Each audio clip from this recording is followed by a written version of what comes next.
I used my pure body to relieve the young General Xianxia of his love poison. His eyes darkened as he promised to marry me. However, on the day the betrothal gifts were delivered to my home, my half-sister attempted suicide by jumping into the lake. She left a suicide note. A Yao, born of lowly status, dared to harbor feelings for brother Yanxing, which displeased my sister. It was only right that she beat and punished me. I can only atone with my death, begging for my sister's forgiveness. From that moment on, my nightmare began. The Sang family refused to acknowledge me as their daughter. Xianxia was even more determined to bring the memorial tablet of his concubine sister into the household. She became the wife, while I was relegated to the status of a concubine. Every day, I was forced to kneel before her spirit hall for 8 hours to atone for my sins. Later, when bandits stormed the city, he even watched coldly as my son and I were cut down by the chaos of blades, unmoved. When I opened my eyes again, I had returned to the day Xianxia was poisoned by the love toxin. I bit down hard on his shoulder and pushed him away, saying, "General Xin, please show some self-respect. I still have to marry someone in the future. It's not too late for you to send a message and have Sister Sangyao come over now." That bite nearly drew blood from his shoulder and also helped Xianxia, who was on the verge of losing control, regain some of his senses. Sangli. He looked at me deeply, somewhat incredulous. "You're actually unwilling." I pulled my half-removed clothes back on, didn't make a sound. Xianxia's medication was still taking effect. His breathing heavy. Playing hard to get at a time like this is pointless. He forced me down, pinning my hands, and curled his lips mockingly. "Don't glare at me with that look as if you want to devour me. Since you drugged me, isn't this exactly what you wanted? Shouldn't you be satisfied that I'm fulfilling your wish?" Xianxia and I have known each other for 11 years, yet he still doesn't trust my character. Sang Yaro was only brought back to the Sang family 2 years ago, yet he believed the one-sided account in that suicide note, more than once. He stripped me naked and threw me into the backyard pond, saying he wanted me to experience the agony of drowning that Sang Yaro felt before her death, in the cold depths of winter.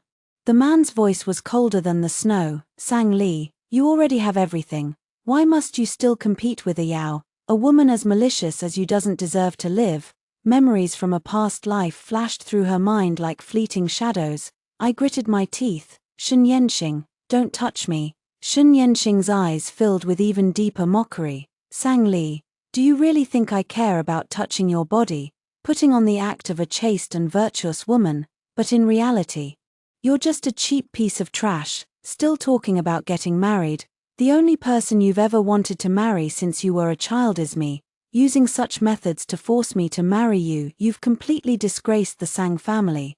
Even though I had prepared myself to stay away from him in this lifetime, yet such harsh and piercing words struck deep in my heart, and my vision still blurred. I closed my eyes, then let go of me. "Xianxia." Xianxia let go with a look of disgust and stood up. He looked down at me from his high position, his expression filled with the certainty that he had me under his control. "Ha, Sang Li, I disdain to force you. You decide for yourself. If you miss tonight, I won't give you such an opportunity again. If you've made up your mind, then take off your clothes willingly. When the time comes, I might reluctantly grant you the status of a concubine." Before he could finish speaking, I had already wrapped my clothes tightly around me and darted out swiftly. Just before leaving, I heard him summon the guards, his voice filled with anger and restraint. "Go and find someone for me." "But are we to look for the second young lady of the Sang family?" "Sang Yaro, no. Yaro is a noble lady from a prestigious family. Her reputation is precious. This would be too demeaning for her. Go to the brothel and find any woman you can. Escape from this inn." And the tear I held back finally falls.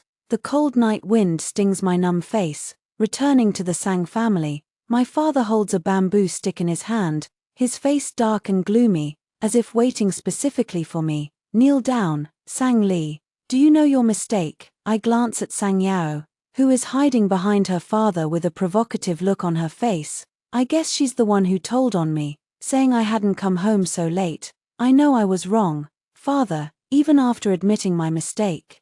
The bamboo cane still struck me. I let out a muffled groan. This bit of pain was nothing compared to the whipping I endured at home after Xianxia jumped into the lake in my previous life.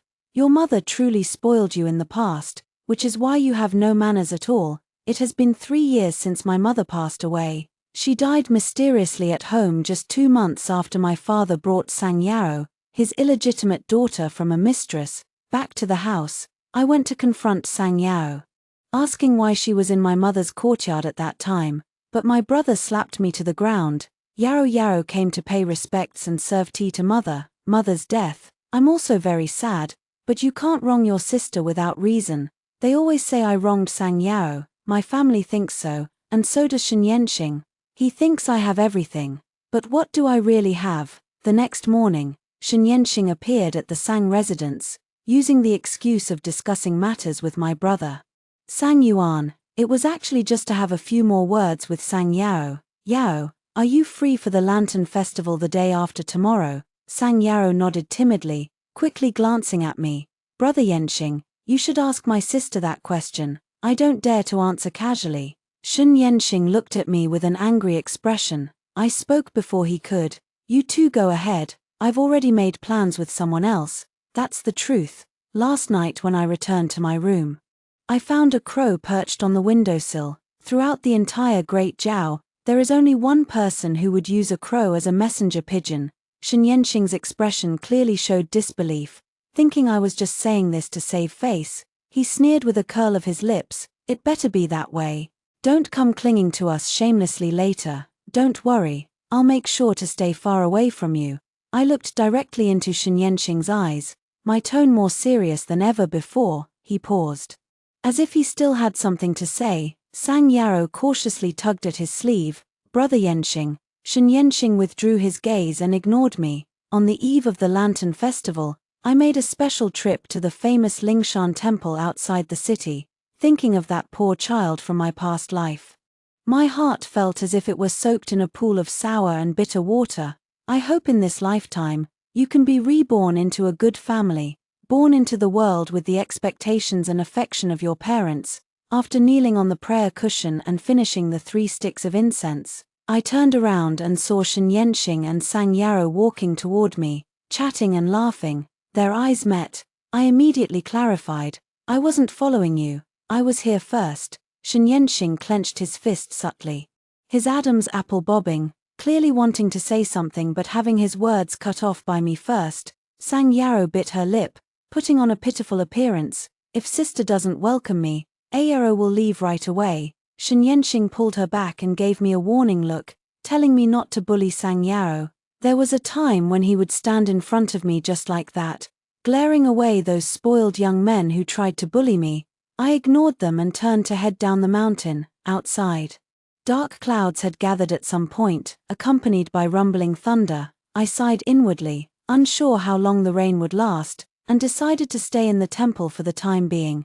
Sang Yao then approached me. With no one else around, she finally dropped the act of being weak and timid, revealing her true nature. Sang Li, I advise you to get as far away as possible. The entire Sang family, and Brother Yanxing, are all mine. I was about to speak, seeing Yanxing approaching.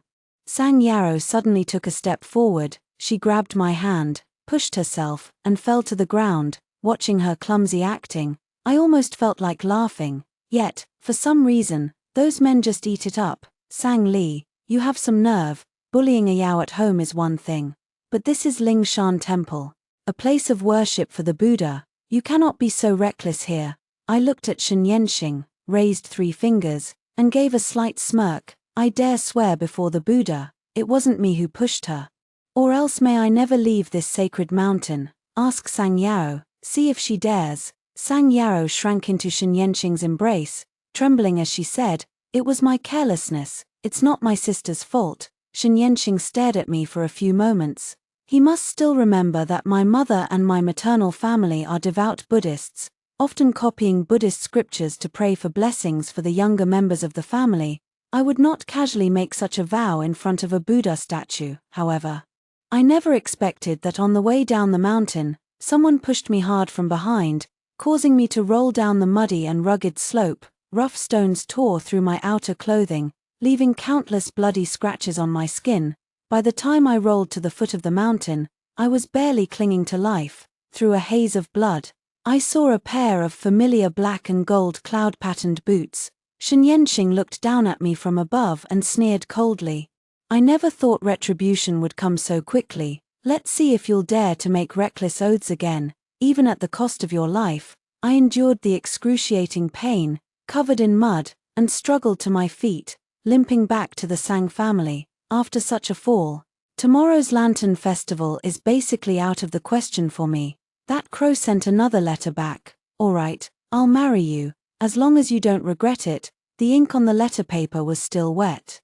The handwriting bold and unrestrained, with a force that seemed to pierce through the paper. Lily, what are you looking at? Looking up and seeing Xianxia, I was a bit surprised, casually placing the letter paper into the candle holder to burn it. Nothing, Xianxia probably only asked casually, giving it a light, indifferent glance. He stuffed a few white jars into my hands. I recognized them as the unique wound medicine of the Shen family. As a military family, they were prone to injuries, and this medicine stopped bleeding quickly without leaving scars. I never expected Xianxia to give it to me on his own initiative. I paused for a moment, lifting my gaze to meet his deep, inscrutable eyes.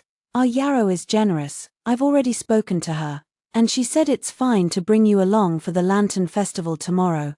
Perhaps Xianxia still remembers that, since we were children, we have spent every Lantern Festival together. He has helped me solve riddles and released Kongming lanterns with me. The lantern also bears a wish, Ali's Inkstone Studio, everlasting and enduring. Until Sang Yarrow appeared, I lowered my eyes, a slight bitterness rising in my throat. Didn't I already say, I've made plans with someone else?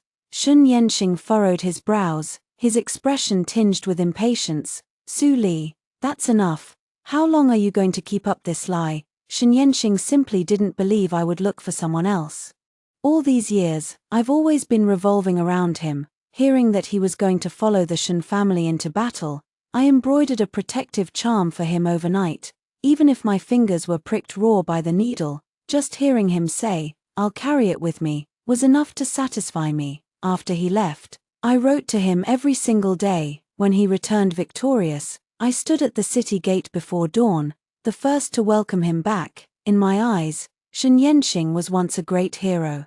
I admired him and adored him. Upon learning that he had accidentally been poisoned by a love potion, I even disregarded the most important reputation a young lady should uphold, hoping only that he would be safe.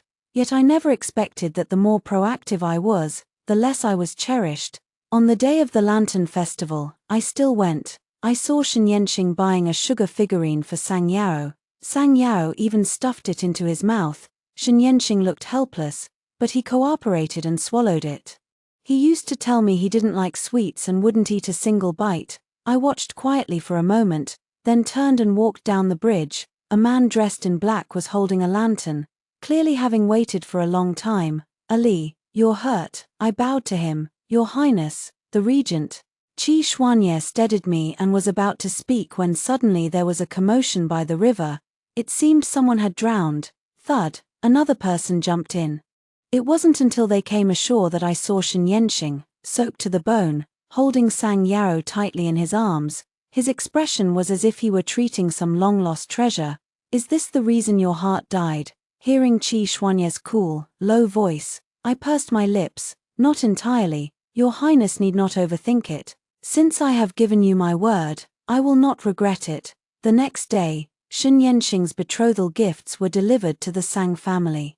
He held Sang Yarrow's hand with the utmost care and reverence. "Last night, a yarrow accidentally fell into the water, and I happened to touch her, both in terms of sentiment and propriety. I should take responsibility." Brother Sang Yuan knew all too well about my years of admiration for Xianxia. He hesitated, then said, "I naturally have no objection to you marrying a Yao, but as for Ali," Xianxia's gaze naturally turned toward me. He paused for a moment, then said as if granting a favor, "I can take her as a concubine," which would also fulfill Sang Li's long-held wish over the years.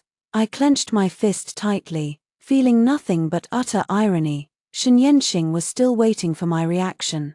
But I felt neither joy at the prospect of marrying him nor any sense of embarrassment or annoyance. I simply looked at them calmly, as if I were an outsider watching from a distance. Considering the timing, Qi Xuanye's betrothal gifts should be arriving soon. Sure enough, a sudden commotion erupted outside. Oh my, such a grand betrothal gift. General Shen's young son is truly extravagant. Just to marry a concubine's daughter, has he emptied the family coffers? Sang Yarrow stared blankly as boxes of priceless, exquisite jewelry were carried into the courtyard. The excitement and joy in her eyes were impossible to conceal. Brother Yanxing, you're too good to a Yao. After the initial shock, father and brother were the first to calm down. They were familiar with the Shen family's financial situation and sensed something amiss. With a subtle and complex expression, they asked one of the servants in charge of moving the items, Who told you to deliver this? The servant made a congratulatory gesture. In this day and age, only His Highness the Regent could arrange such a grand display. Congratulations, Master Sang. Your household is about to produce a royal consort. The Regent, a royal consort. These two words struck Mr. Sang like a massive surprise. He felt dizzy and didn't even have time to ask which daughter the other party intended to marry. Sang Yarrow's face flushed with embarrassment as she bit her lip. I have never met the prince before. Why would he suddenly come to propose marriage? Shen Yanxing's expression had already turned as grim as it could possibly be, but Sang Yarrow was completely immersed in the joy of possibly soaring to the top and transforming into a phoenix.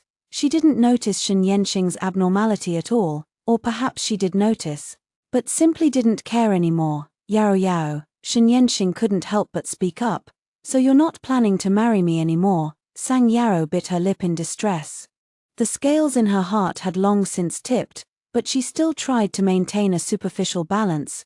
Brother Yanxing, I do have you in my heart, but I also have to consider my father. Offending His Highness the Regent. If he were to hold a grudge against the Sang family, then a Yao would be the greatest sinner of all.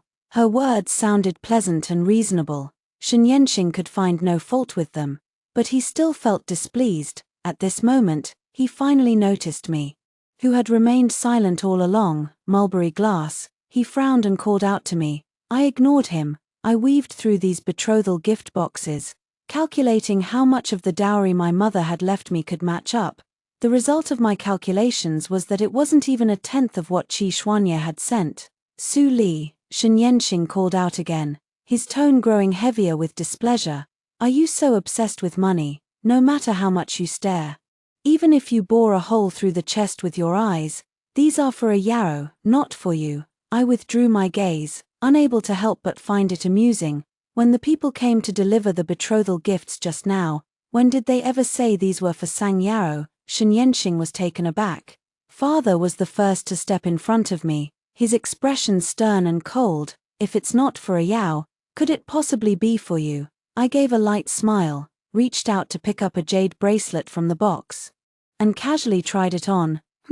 The size was just right. Yes, it's for me. As soon as these words were spoken, the people present couldn't help but start to laugh. Even the servants of the Sang family said, Who doesn't know that the second young lady is renowned for her talent? Although she is a concubine's daughter, her reputation in the capital is far better than that of the eldest young lady.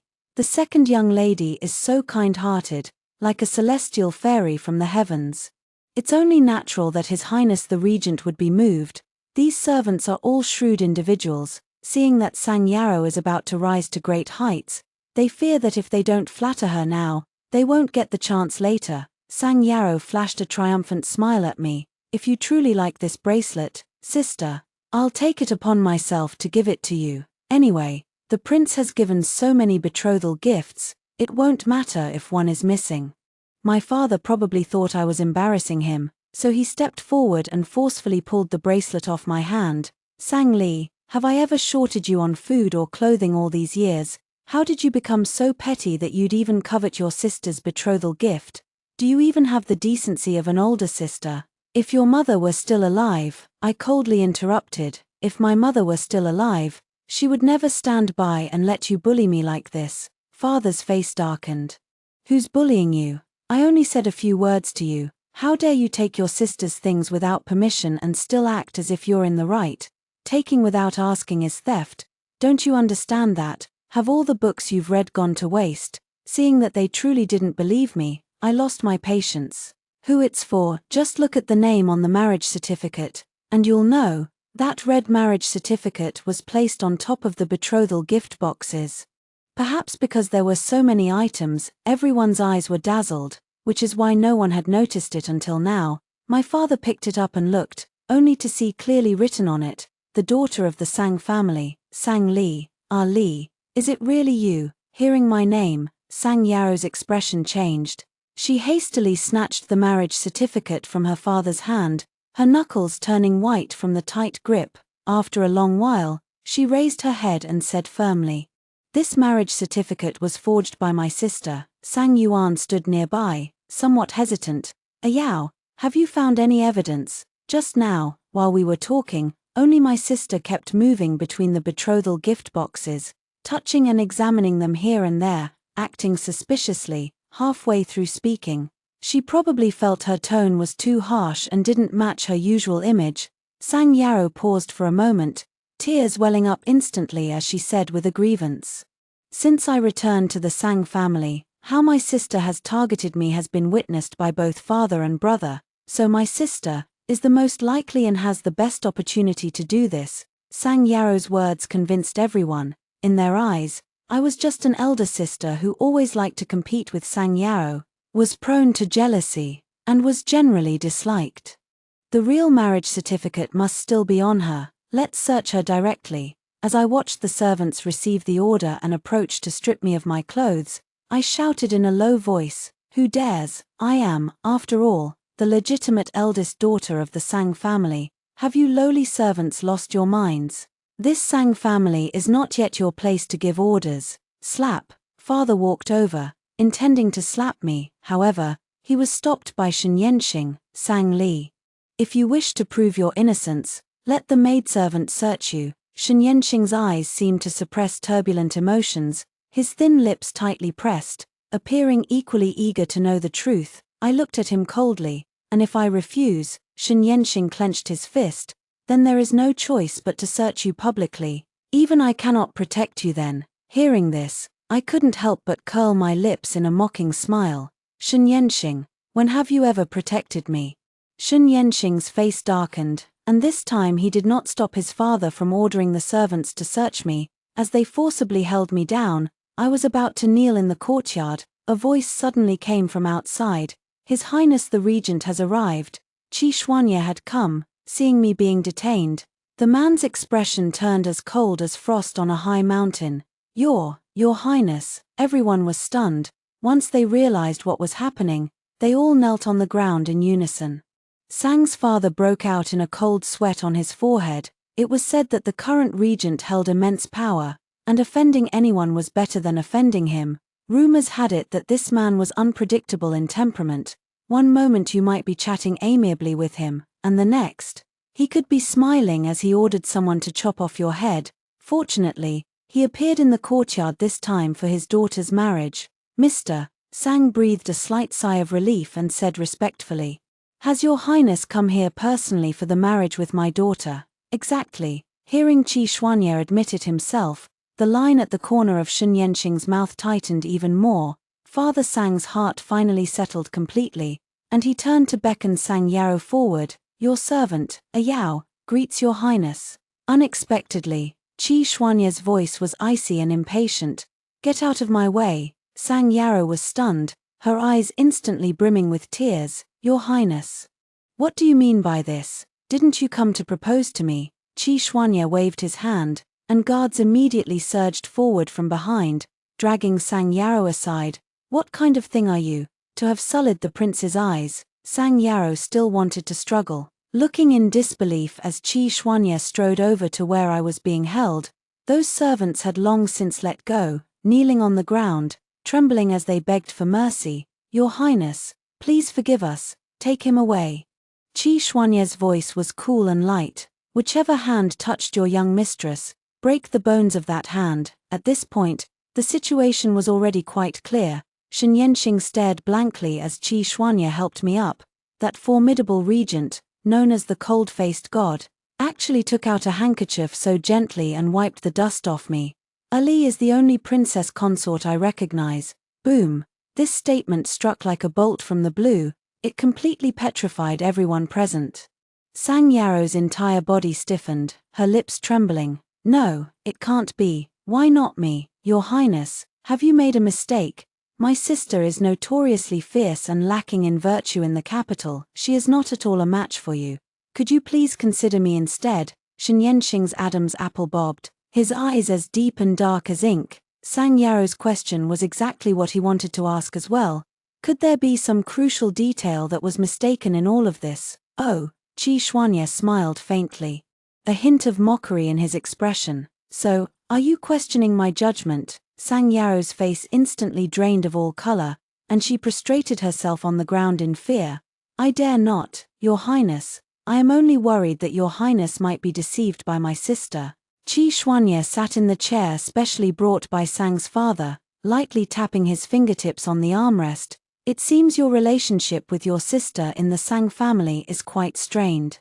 Sang Yaro gritted her teeth and mustered the courage to say, my sister, relying on her status as the legitimate daughter of the Sang family, often bullies me, calling me a child born out of wedlock who can't be shown in public, and constantly telling me to die. She also always pushes me into the icy pond during the harsh winter, and in the scorching summer, forbids the servants from giving me ice.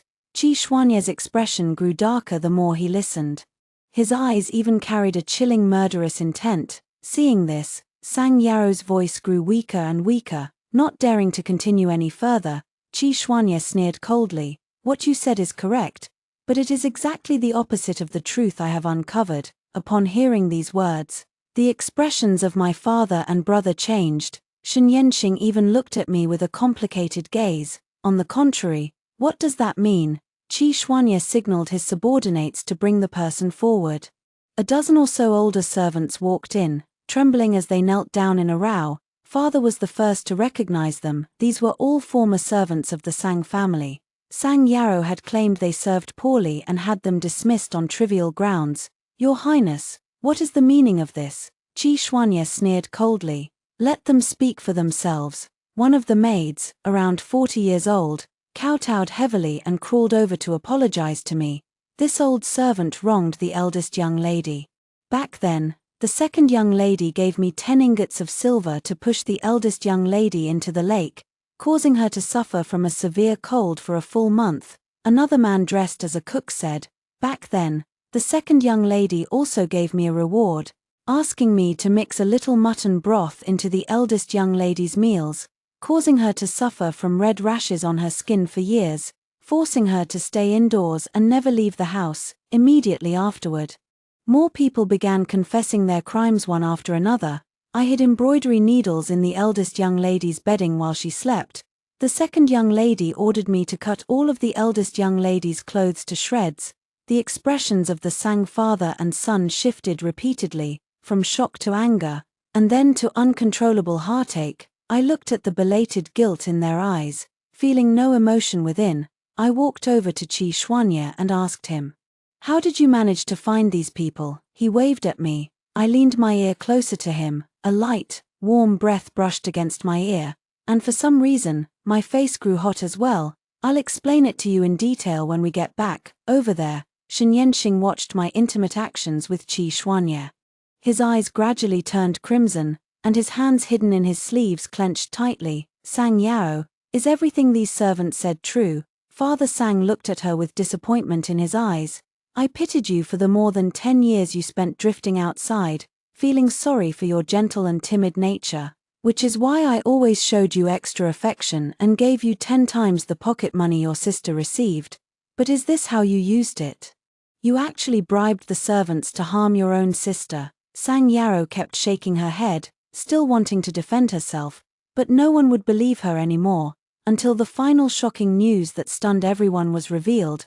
Back then, it was the second young miss who gave me a packet of poison, which I put in the tea for the late madam. I couldn't listen any longer this time and immediately slapped Sang Yaro. You killed my mother. Sang Yuan was even more incredulous, his whole body swaying unsteadily. He remembered the slap he gave me back then, his right hand trembled, and now he struck himself with force.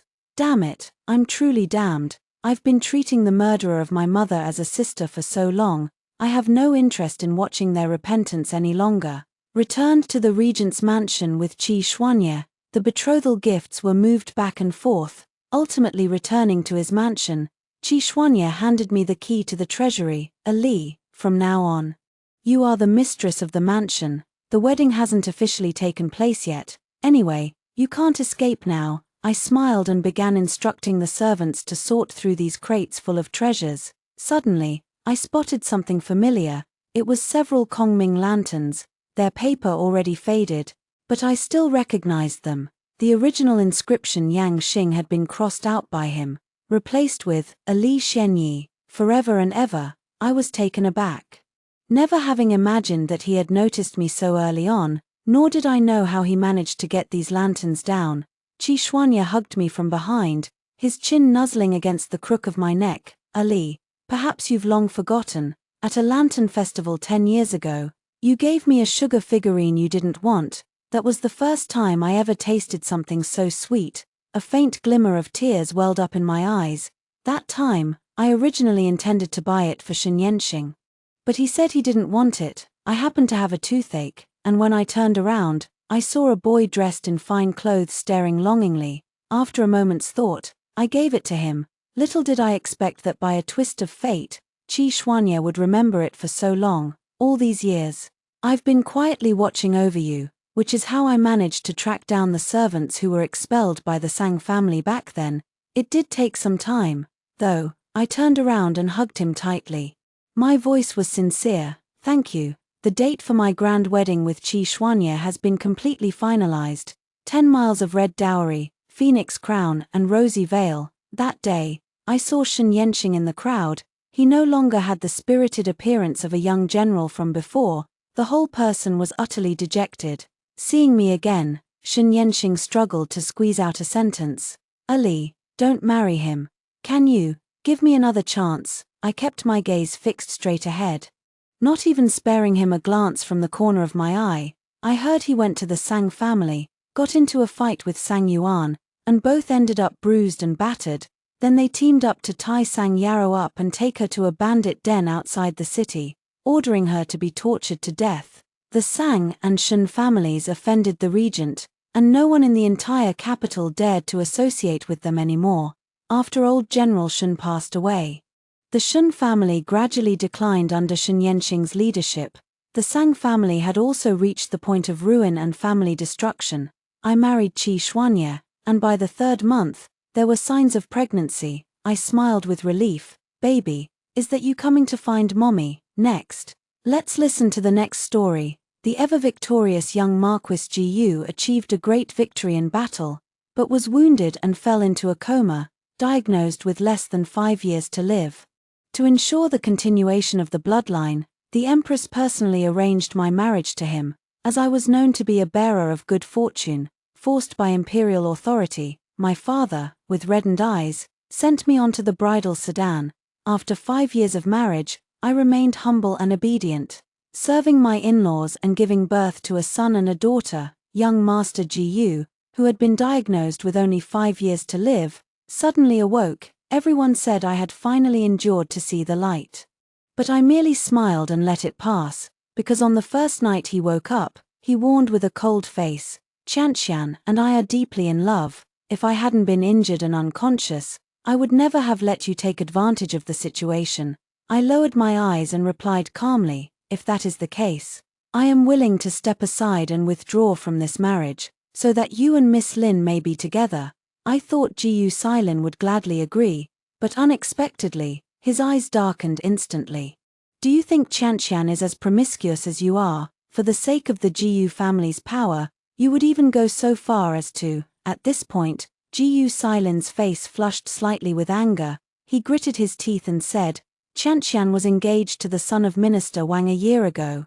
Saying such things would only push both me and Xianxian into an irreparable situation. In short, as long as you behave yourself, I will grant you the honors you deserve. Don't even think about anything else."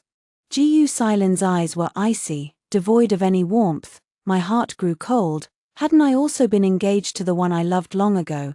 Yet, for the sake of her brother Jiyu Silin, the Empress Dowager had directly issued an edict to seize the marriage. It was originally forced by imperial power, but in Jiyu Silin's words, it became a story of me deliberately clinging to the Jiyu family for their influence. Utterly ridiculous.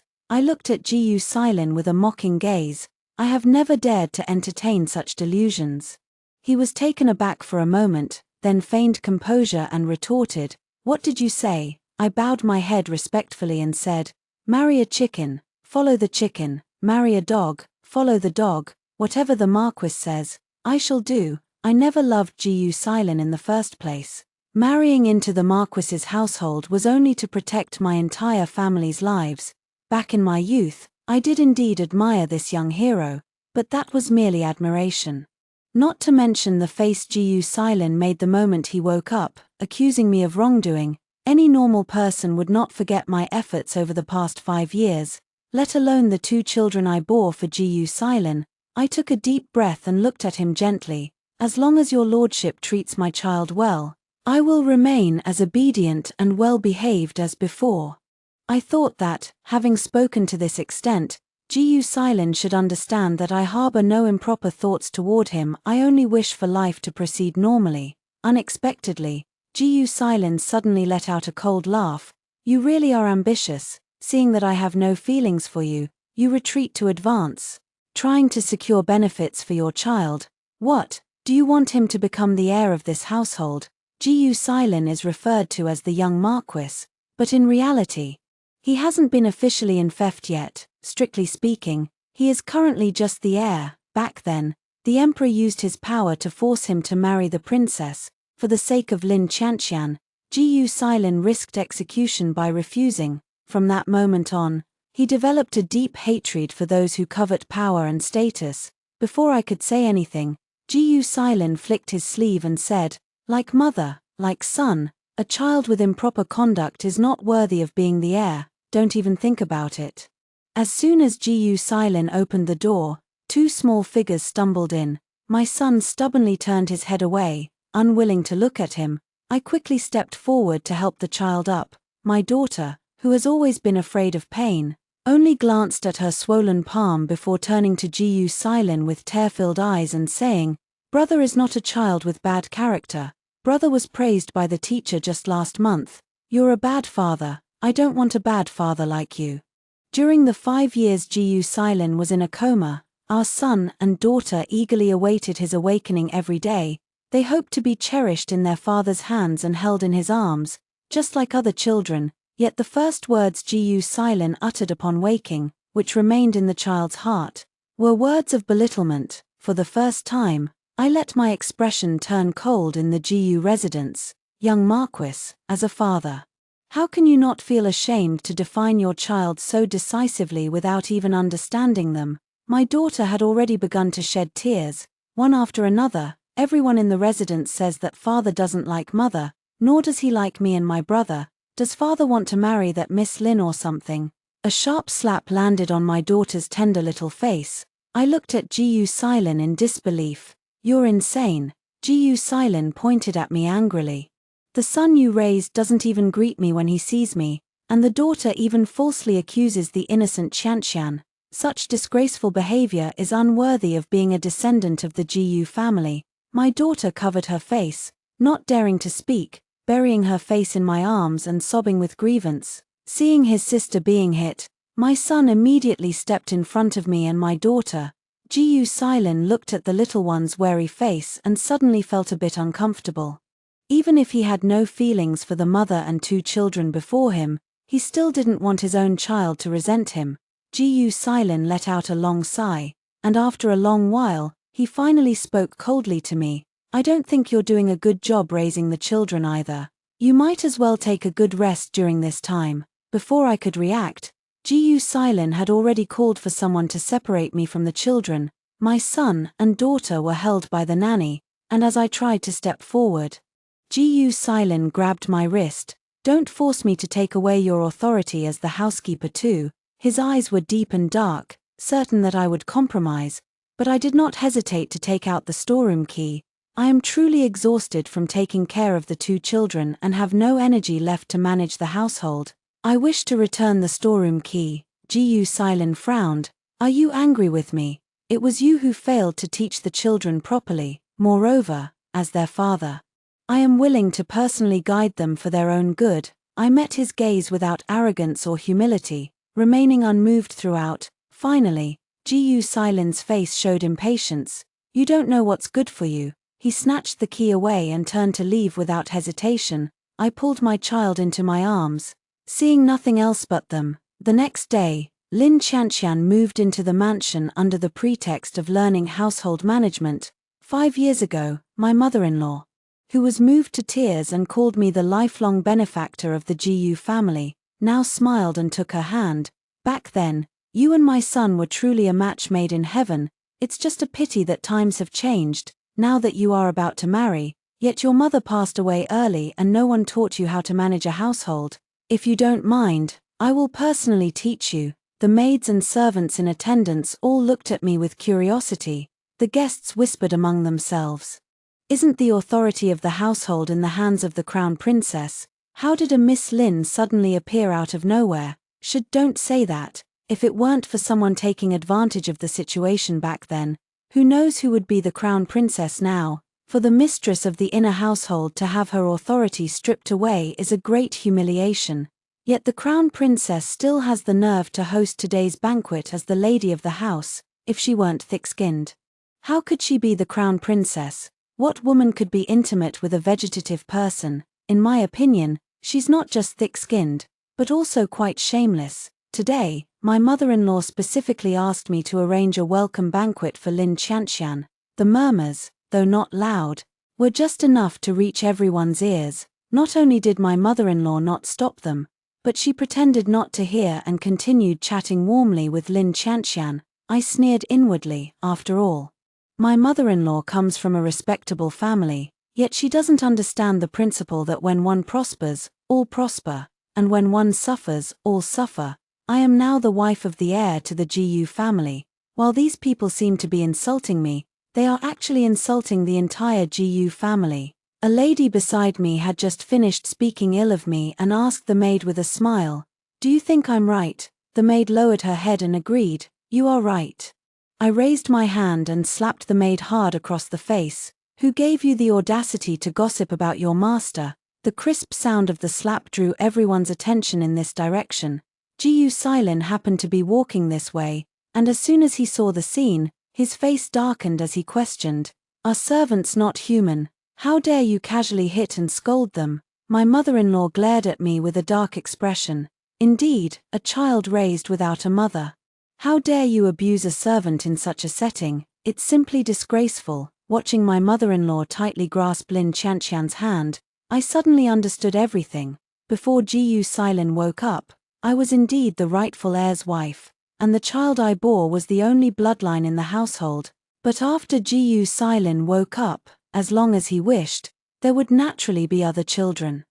My mother-in-law, feeling sorry for Lin Xianxian losing her mother at a young age, took the initiative to teach her how to manage the household before she got married. Yet 5 years ago, she also held my hand and said that since my mother had passed away early, she would treat me as her own daughter. Over these 5 years, I have sincerely treated her as a mother to honor and serve. Lin Xianxian provocatively shot me a glance, her eyes brimming with pride.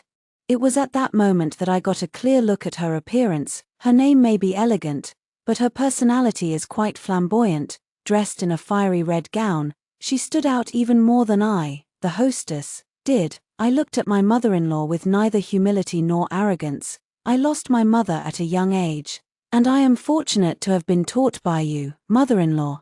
I have always kept your teachings in mind. Lin Xianxian seized the opportunity to interject. My aunt would never teach you to casually abuse servants. I grew up on the frontier, and I despise hypocritical ladies like you, the most seemingly delicate but with hearts harsher than anyone else's. As soon as these words were spoken, the expressions of those around changed. However, Gu Silin failed to notice the awkwardness and instead said to me, "Xianxian has always been straightforward and innocent in her thoughts. if you hadn't done such a shameful thing. You wouldn't have given others a reason to criticize you." Watching them stand side by side as if they were a married couple, I ignored the curious glances directed at me. With a calm expression, I addressed my mother-in-law. "The guests may not know me well and might have some misunderstandings, but those in the household should understand my character best.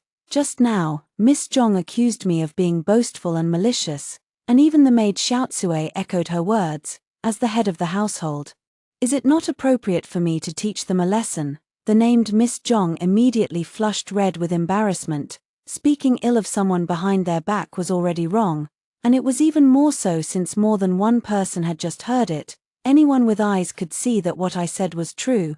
But Lin Xianxian spoke up again. "Relying on your status as the crown princess, you bully the weak. Naturally, Miss Zhong can only admit guilt. My aunt, brother Ji and I all heard no ill words from Miss Zhong about you. What evidence do you have?" Such a specious argument made me laugh in sheer exasperation. Feeling supported, Miss Zhong immediately changed her tune. "That's right. What evidence do you have?" I looked coldly at Ji Silin, giving him one last chance. "All the maids and guests present are witnesses. A simple inquiry will reveal the truth. The Marquis's estate is not a theatre. Are you trying to force me to reenact what just happened?" Ji Silin joined the army at a young age, with numerous military achievements to his name, demonstrating both courage and strategic acumen. If he truly intended to prove my innocence, it would require little effort on his part. As husband and wife, we are one entity. Even if I do not love him, I would not gamble with my reputation out of spite. Yet Ji Silin frowned and said, "This is a welcome banquet prepared for Xianxian. Don't cause any more trouble. I'll let the matter of you hitting Xiaotsue slide, and I'll compensate her with 2 months' wages. Know when to stop." Seeing this, I nodded with a smile. "All right." Ji Silin was taken aback, not expecting me to be so agreeable. He had already prepared arguments to counter my words. Given my usual temperament, I would indeed have insisted on proving myself. But now, I don't want to waste my energy on people who are destined not to go far, not wanting to see this lovely couple together any longer. I excused myself, claiming I wasn't feeling well, and returned to my courtyard, but as soon as I lay down, I was pulled up from the bed by Ji Silin, who was visibly furious. His eyes were wide with fury. "Ju Suru, how can your heart be so malicious? Xianxian is already engaged. Why would you still want to harm her?" Ji Silin's face was dark as if he wished to have me executed on the spot.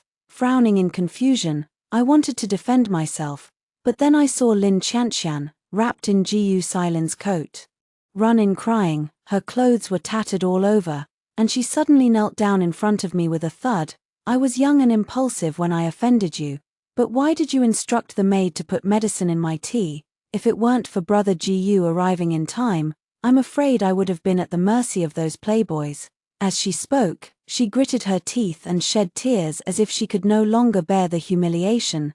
This was the first time Ji Silin had seen Lin Xianxian so fragile.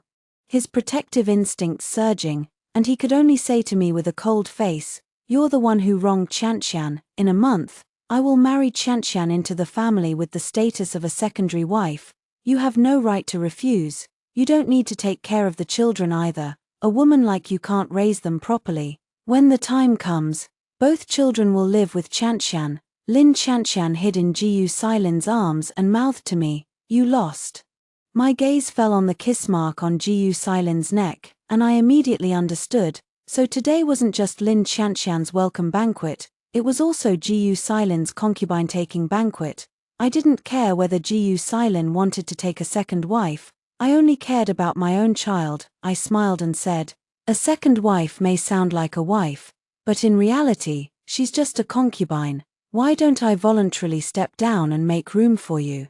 I broke free from Ji Silin's restraint and wrote the letter of separation with great flourish. "Is the Marquis satisfied?" Ji Silin's face turned extremely dark. "Are you threatening me? Do you really think I wouldn't dare to separate from you?" Lin Xianxian squeezed out 2 tears. "You caused me to lose my innocence. And now you won't let me enter the door. Are you trying to force me to my death?" Upon hearing this, Ji Silin sneered and said, "For a woman like you, separation is too lenient.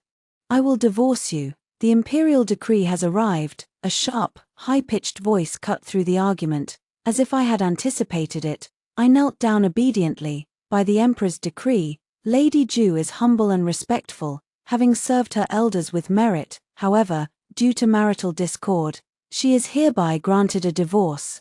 Lady Lin shall enter the household as a concubine. Gu Silin blurted out in disbelief. How could that be, sir? Are you mistaken? Lin Xianxian also anxiously said. Just now, Brother Gu sent a message into the palace asking the empress to grant us a marriage. He clearly requested a co-wife, so how could it be a servant concubine? With a single glance from the eunuch, the young eunuch behind him immediately stepped forward and slapped her twice. The force was so great that Lin Xianxian's lips instantly bled, and her cheeks swelled red. Gu Silin wanted to protect Lin Xianxian, but he dared not move. As the eunuch represented the emperor, the eunuch smiled and helped me up from the ground. Miss Ju, you have worked hard. Back then, you married into the Gu family out of old affection. But who would have thought that some people were blind, mistaking fish eyes for pearls? Gu Silin was shaken to the core, not understanding what the eunuch meant. Back when the empress arranged the marriage, my father had intended to use the iron certificate of merit to defy the imperial decree, but this is an honor bestowed by the emperor and a safeguard for the Ju family. It wasn't until Gu Silin slapped my daughter and even tried to take my child away, that I finally decided to ask my father for help. As a mother, the greatest fear is seeing one's child suffer. If the eunuch had arrived just a moment later, I fear I would have already been driven out, and my child taken away by them. Yet Gu Silin had no idea how much impact his decision, made in a fit of anger, would have. Instead, he frowned and questioned, "Was it you who requested the divorce from His Majesty?" He looked at me with great confusion. "I'm only taking a secondary wife. Was it really necessary for you to take this matter all the way to His Majesty? Besides, a secondary wife may sound respectable, but in reality, she's little more than a concubine. Why go to such lengths?" Lin Xianxian turned deathly pale upon hearing the words almost like a concubine. But this time, Gu Silin did not quickly pick up on her emotions as he had before. Gu Silin looked at me with dissatisfaction. "The imperial decree has just arrived at the mansion and hasn't been announced yet. Let's go to the palace together and explain to His Majesty that it was just a misunderstanding. Considering your efforts over the past 5 years, I can overlook your mistake." I looked at him, utterly baffled. My mistake? What have I done wrong? I took a step back and spoke with a cold expression. "The imperial decree has been issued. I must ask young Master Gu to stop pestering me." Gu Silin was taken aback. This was the first time I had addressed him with such distant and unfamiliar formality. Even if he doesn't like me, he has silently accepted me. After all, I have borne him 2 children. He also consoles himself, thinking that although I came for power and status, over these 5 years, I have indeed taken good care of the household. He has said that as long as I behave properly, the position of the princess consort will always be mine. He doesn't understand why I am still unsatisfied.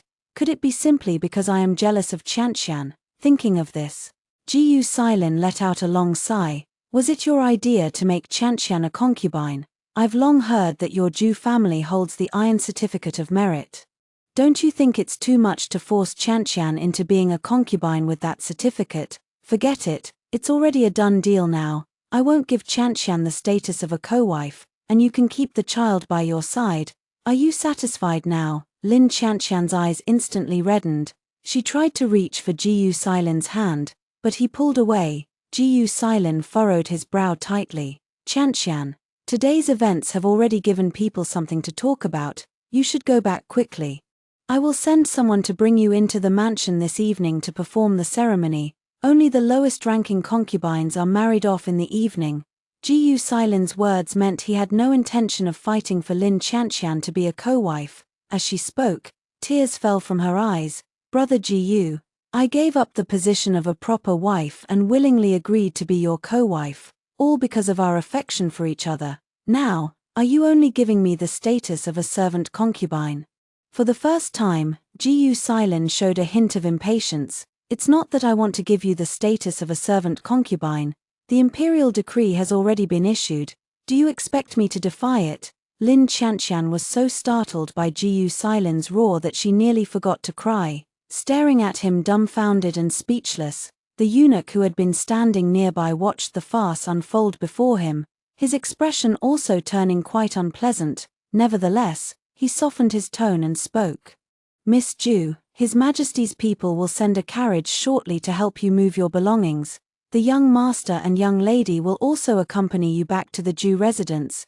Jiyu Silin instantly widened his eyes, grabbing the eunuch's hand. Even if we divorce, how can the bloodline of our Jiyu family be taken to the Ju household? At that moment, the mother-in-law from the front courtyard also came running over. The descendants of the Jiyu family must never be left to wander outside. However, the father-in-law was not swayed by this. Are you defying the imperial decree? He gave Jiyu Silin a cold glance, never expecting that this young general would turn out to be blind in both eyes and heart. What's wrong with Miss Ju using the iron certificate to exchange for a divorce and her own child? This statement was like a slap in the face to Jiyu Silin, who had just maliciously speculated that I was using the iron certificate to force Lin Qianxian into becoming a concubine. But now, my father-in-law had directly revealed the truth before everyone's eyes. His Majesty despises the act of demoting a wife to a concubine the most. Young Marquis, please show some self-respect. As soon as the father-in-law said this, the faces of everyone in the Jiyu residence turned deathly pale. It was all because, during the turbulent political situation at the time, the emperor and the empress were deeply in love. However, the Jiyu family's achievements overshadowed the emperor's authority. And the condition for them to quell the rebellion was to depose the empress and marry the Jiyu family's legitimate daughter instead. The former empress and the emperor were deeply devoted to each other, and unwilling to put the emperor in a difficult position, she took her own life and passed away. The current empress is, after all, only a stepmother. During the 5 years Jiyu Silin was in a coma, the Jiyu family's power had already been greatly diminished. Jiyu Silin's heart pounded with unease. And he even forgot to stop me. I took my son and daughter and walked to the main gate of the Jiyu residence. Jiyu Silin finally snapped out of it and ran to block my path. Think carefully. Once you step out of this door, we will have no further relationship from now on. He then looked at his daughter. It was wrong of me to lay a hand on you earlier, but you shouldn't have said those things. I've already forgiven you now, can you forgive me? He proactively bent down in front of his daughter. But she only hid behind me in fear. The son stepped forward to stand in front of him. The teacher says that a true man should stand tall and firm, and never bully the weak. Mother is weak in front of you, and my sister and I are weak in front of you too. Yet you bully us. Neither my sister nor I like you. Father, we want to leave with mother. My son had just started school. Yet he was able to say such words. I suddenly felt a lump in my throat. It's my fault, and my child has suffered along with me. I spoke with a firm tone. Let's part on good terms. Don't let others laugh at us. Jiyu Silin and I had no marital affection, and we hadn't been together for long. Yet at this moment, he stubbornly held on to me as if he had been abandoned. Back when I was unconscious, you had the iron certificate of pardon to defy the imperial decree but didn't use it. Clearly, you had feelings for me too. Otherwise, how could you have given birth to 2 children for me? He looked at me with certainty and said, I married Lin Qianxian only because she was drugged and accidentally entered my room. At most, I only have a brotherly affection for her. For the sake of the children, please don't make a scene, okay? Even now, Jiyu Silin still believes that I am just throwing a tantrum and being stubborn with him. I was just about to speak when I was interrupted by a loud swoner sound. The sound of joyful music drew near, and Jiyu Silin frowned in displeasure, angrily scolding the servant beside him, who allowed music to be played in front of the Marquis's residence. Of course, it was His Majesty. A clear, cheerful male voice reached my ears, and I froze completely in place, not even daring to turn around. Until he called out, Rui, I'm here. Tears could no longer be held back, instantly flooding out. 5 years ago, when I was granted a marriage by the Empress, Cheng Shuo was still leading troops in battle at the frontier. Before he went to war, He said he would request an imperial decree for our marriage upon his return, but on the day he led his troops back to the capital, I had already married another. For the past 5 years, I haven't dared to inquire about Cheng Shuo's news. Let alone mention his name. I fear that I might do something to bring shame upon my family, and I also fear that Cheng Shuo will hate me. Yet, in countless midnight dreams, I see Cheng Shuo flashing me a bold smile, shouting that he will definitely come back to marry me. Jiyu Silin doesn't know Cheng Shuo, but he panicked when he saw my tear-streaked face. I didn't cry when he brought Lin Qianxian back. I didn't cry when he said he wanted to take a second wife. And I didn't even cry just now when he wanted to divorce me. But now, just by standing here, this man has made me cry so sorrowfully. Jiyu Silin felt an indescribable discomfort in his heart, as if something was stuck in his throat. He questioned coldly, "Who are you?" Cheng Shuo ignored Jiyu Silin and walked straight toward me. The wedding procession stopped at the entrance of the Jiyu residence, and the endless line of betrothal gifts had long made Cheng Shuo's intentions known to the world.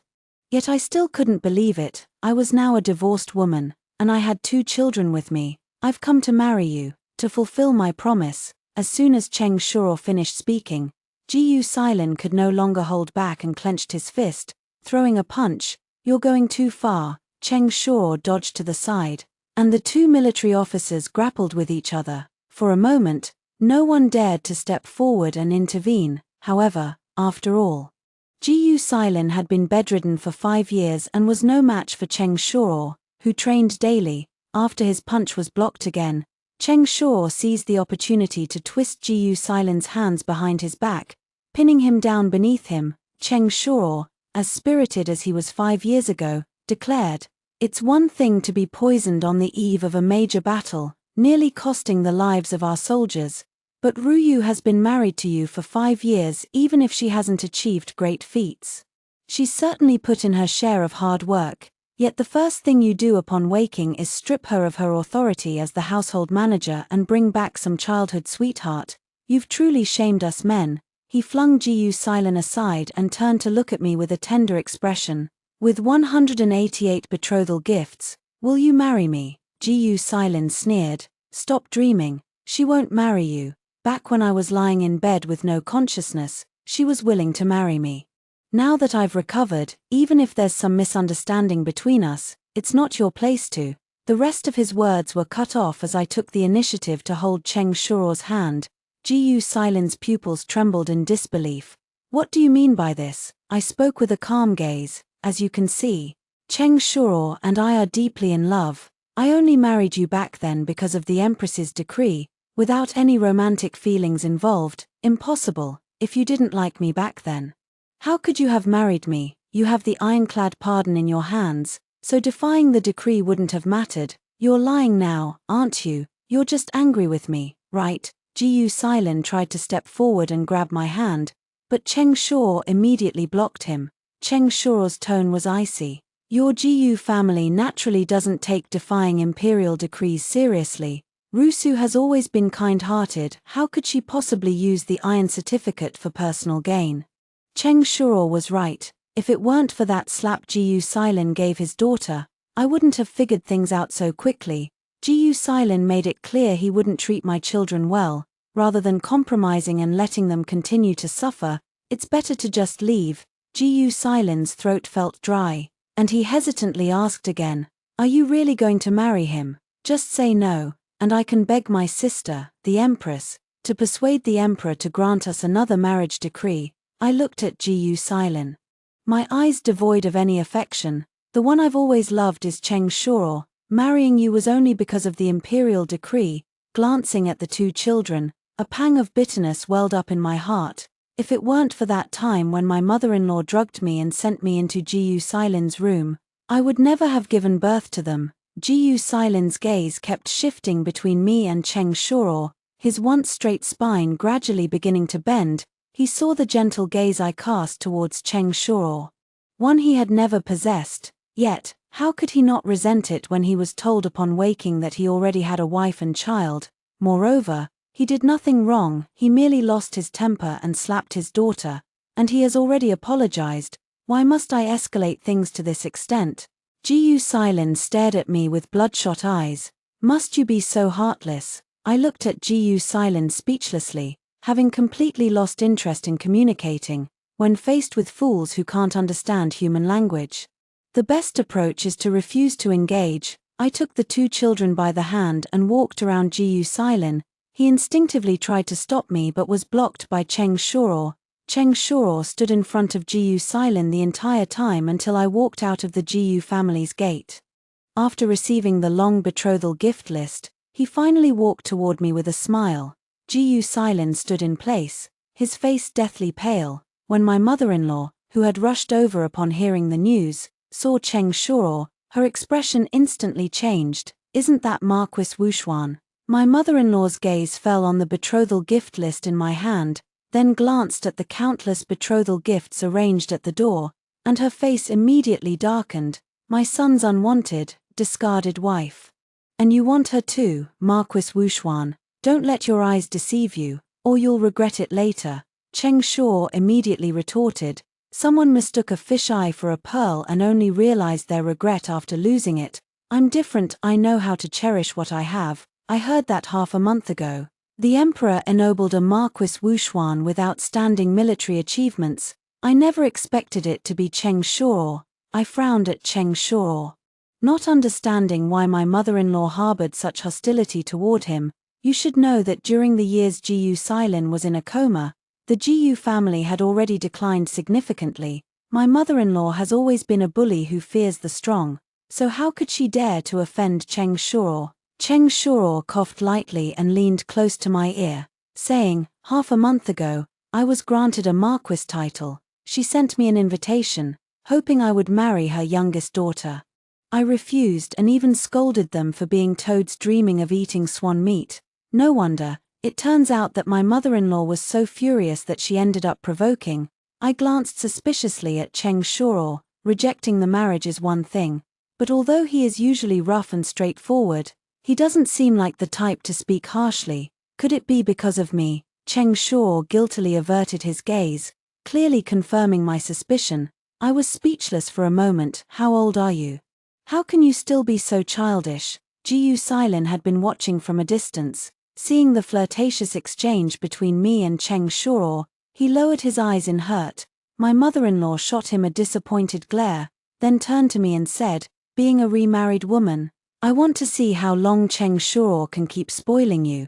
Don't come crying to my son for shelter when you regret it. Mother, don't speak of her like that. It's my fault, not hers. Ji Silin roared angrily. Leaving his mother-in-law completely stunned, she trembled for a long while before stammering, I am your mother. Are you really standing up for a divorced woman against me? Ji Silin's tone turned even more unpleasant upon hearing the words abandoned wife. Mother, we parted on amicable terms.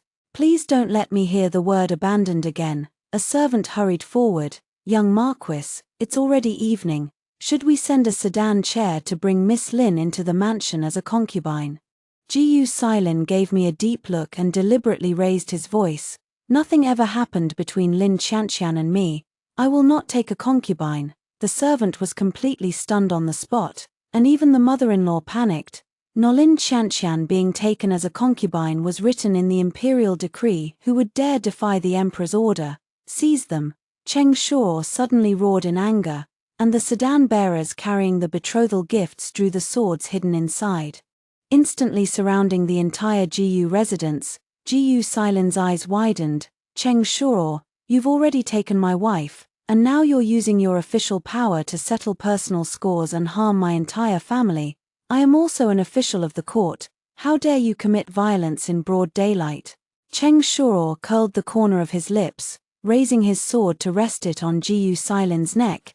You just defied the imperial decree and refused the marriage. Everyone heard it. I am acting on the emperor's orders. If anyone in the Ji household shows disrespect today, they are to be arrested on the spot. Cheng Shuo pulled out a yellow silk cloth hidden in his chest. This is the emperor's own handwriting. Who dares to disobey? My mother-in-law trembled as she tried to stop them, but a sword was pressed against her neck. I am naturally sensitive and instantly understood the emperor's intention. Perhaps the emperor had long wanted to settle accounts with the Jiyu family, but had never found the right opportunity. If I had not requested a divorce, I fear that my 2 children and I would also have swords pressed against our necks by now.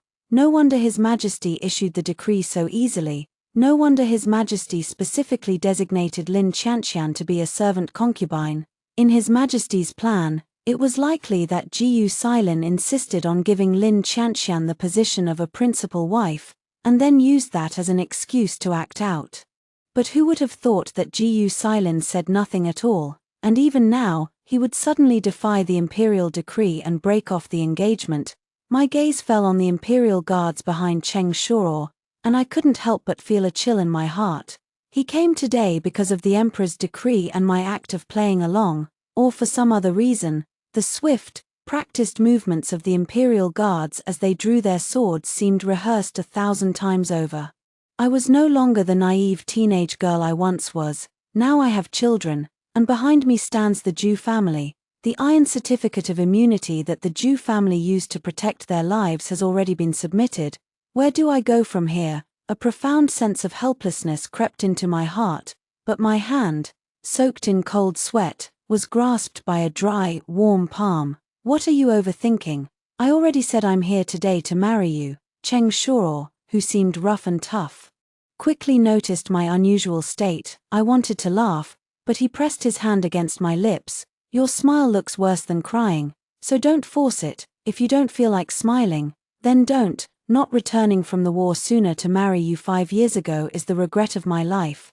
Now that 5 years have passed, it's only natural if you no longer like me. I shouldn't have begged His Majesty for another chance. I'm sorry. If you don't want to marry me, I can pretend nothing ever happened. Cheng Shuo lowered his eyes, concealing his sorrow. The brother who had been following Cheng Shuo couldn't stand it any longer and couldn't help but speak up. Miss Zhu, my brother has nearly been assassinated several times, and it was only by calling your name that he managed to hold on. Jiyu Silin only became a commander and earned his military achievements because of his family's power. Please, just give my brother a chance. Cheng Shuo turned around and angrily shouted, "Shut up." He turned his head and looked at me with lingering fear.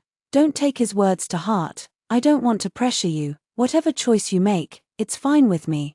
I kept staring at Cheng Shuo, unable to find even a hint of deceit on his sincere face. Beneath those eyes, there was even a hint of self-blame and inferiority.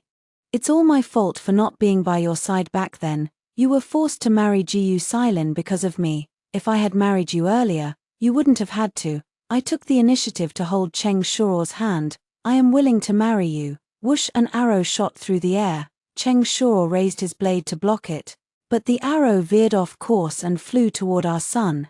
Instinctively, I tried to shield our son, but the arrow was already caught in Cheng Shuo's palm. The arrowhead cut through Cheng Shuo's palm, leaving a bloody mark on our son's face. The blood of the two gradually merged in the puddle left by the previous night's rain. I widened my eyes in disbelief, a sudden guess flashing through my mind. Cheng Shuo had already rushed forward with the knife, kicking Jiyu Silin to the ground. Do you want to die? Jiyu Silin's heart tightened sharply. He had acted on impulse, wanting to kill Cheng Shuo, but he had never intended to harm his son. Anger surged belatedly, and I turned around, slapping Jiyu Silin fiercely. This slap is for my son. Another sharp slap followed. This slap is for my daughter. Jiyu Silin did not dodge at all. It wasn't until the palace guards arrived that Cheng Shuo finally stopped me. The Marquis of Jiyu colluded with foreign invaders, betraying the nation for personal gain. Now that this has been verified, I am deeply pained and filled with righteous indignation. I hereby decree that his entire family be implicated and punished. Considering his young son, who is also of a military lineage, I specially grant him the opportunity to serve in the military to avoid the death penalty. All members of the Jiyu family were arrested, including Lin Xianxian, who had been given to Jiyu Silin as a servant and concubine. Cheng Shuo claimed that the Lin family was also guilty of collusion and treason, and the evidence had long been presented to the emperor. This outcome was thus inevitable from the start. This bloody turmoil lasted for over half a month. With countless officials falling from grace and countless others rising to power. On the day I rode in the grand sedan chair, the wind gently lifted the curtain. I saw Jiyu Silin confined in the prison cart. He looked at me with hopeful eyes, but I silently drew the curtain shut, no longer looking at him. Jiyu Silin was filled with immense regret, even beginning to wonder. If he had treated me well from the moment he woke up, would everything have turned out differently? But there is no medicine for regret in this world. To me, he was just a passerby from the past. To the child, he is not a father either. On the eve of the grand wedding, I asked Cheng Shuo if he was the one that night. He stammered, his face flushed red, unable to speak. After a long while, he gritted his teeth and said, "I heard you got married. So I took advantage of the army's rest period to come back and see. I didn't expect you to be drugged. I didn't mean to take advantage of the situation, it was you who insisted on pulling me." "Alright, fine, I did take advantage of the situation. I just didn't want Jiyu Silin to touch you, he doesn't deserve you." Cheng Shuo knelt before me. "If you want to hit me, go ahead. If you want to scold me, that's fine too. But please, don't abandon me." He looked at me pitifully, and I sighed helplessly. "Do you know I have 2 children? Cheng Shuo didn't think too much and immediately replied, "I will treat them as my own children. If you're worried, I can take a sterilization pill." I raised my hand to cover Cheng Shuo's mouth. "They are your children to begin with?" Cheng Shuo asked in disbelief. "Mine."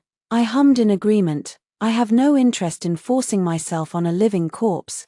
That night, Jiyu Silin's mother drugged me, hoping I would consummate the marriage. I never expected to get pregnant so quickly, and after that, it just didn't happen again. My face flushed red, too embarrassed to explain it more clearly.